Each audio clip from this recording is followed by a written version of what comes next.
Hi Matthew. So paint has been put on to the walls and it's dry now. I'll be putting up your TV tomorrow. But this is basically what it looks like. So as you can see, everything is nice and clean.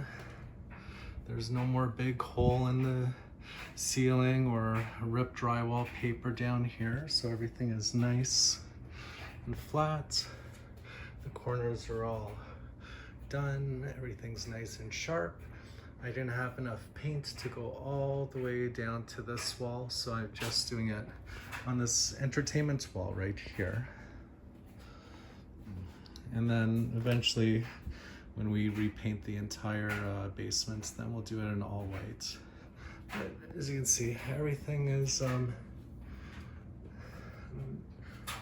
nice and smooth.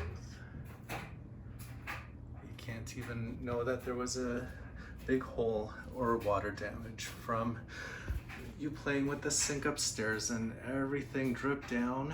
The powder room is actually right above here, and the water dripped down here, and then this was the low point and it dripped all down here, and then that's what caused the huge damage. I panicked. I didn't know if there was a pipe broken, so when that happened, I ripped out that entire wall until I saw all the pipes.